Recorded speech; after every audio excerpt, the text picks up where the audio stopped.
2024 সালের এপ্রিল থেকে October Iran ও ইসরায়েলের মধ্যে পাল্টাপাল্টি ড্রোন, মিসাইল ও বিমান হামলায় উত্তপ্ত হয়ে পড়ে মধ্যপ্রাচ্য।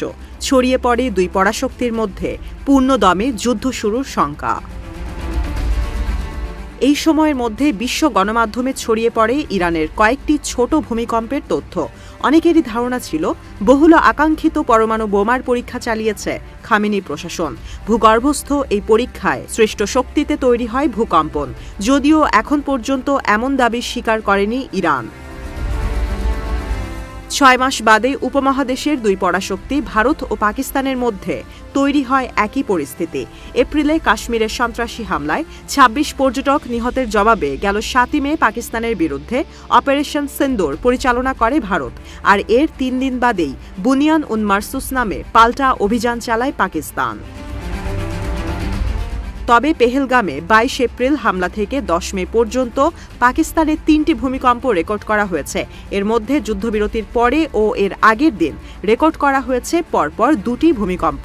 India.com-এর প্রতিবেদনে উঠে এসেছে এই তথ্য। প্রতিবেদনে উল্লেখ করা হয়, ভূমিকম্পের টাইমলাইনের কারণে বাড়ছে ইসলামাবাদের পরমাণু পরীক্ষার গুঞ্জন।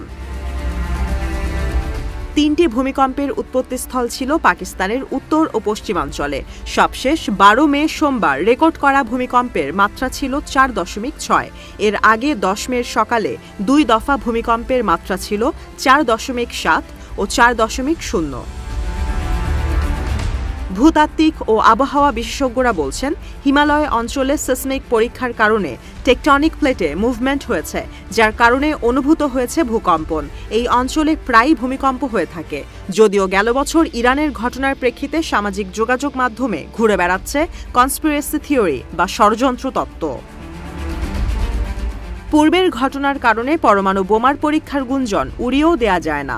1998 সালে চাগাই পাহাড়ের অভ্যন্তরে পরমাণু বোমার পরীক্ষা চালায় পাকিস্তান। সে সময়ও সিসমিক অ্যাক্টিভিটি রেকর্ড করা হয়। প্রথমে প্রাকৃতিক কম্পন মনে করা হলেও পরবর্তীতে পাকিস্তান সরকারের ঘোষণার মাধ্যমে পরিষ্কার হয় নিউক্লিয়ার টেস্টের ঘটনা। যদিও ভারতের ন্যাশনাল সেন্টার ফর সিসমোলজির পরিচালক ওপি মিশ্রা এমন দাবি মানতে নারাজ। জানান, প্রাকৃতিক ভূকম্পনের 2টি ধাপ থাকলেও পরমাণু বোমা পরীক্ষায় সৃষ্ট কম্পনের ধাপ 3টি। পারমাণবিক বিস্ফোরণের পর পৃষ্ঠের প্রতিধ্বনির কারণে সৃষ্টি হয় 3য় ধাপ। পাকিস্তানের সাম্প্রতিক ভূমিকম্পে এই ধাপটি অনুপস্থিত ছিল।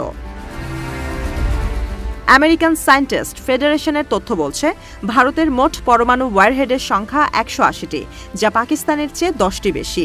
এর মাধ্যমে 2 দশক পর ওয়ারহেডের সংখ্যার দিক থেকে ইসলামাবাদকে টপকে যায় নয়াদিল্লি। ভূমিকম্পগুলোর টাইমলাইন ছিল দুই দেশের পুরোদমে যুদ্ধ শুরুর শঙ্কার মধ্যেই। তাই অনেকের ধারণা, সামরিক সংঘাত যুদ্ধে রূপ নেয়ার আগেই নিজেদের পরমাণু অস্ত্রের ভাণ্ডারকে বাড়ানোর পূর্ণ চেষ্টা করেছে পাকিস্তান। এ লক্ষ্যেই পরিচালিত নিউক্লিয়ার টেস্টের কারণেই ভূকম্পনের সৃষ্টি, যদিও দাবির পক্ষে সত্যতা এখনও নিশ্চিত করা সম্ভব হয়নি।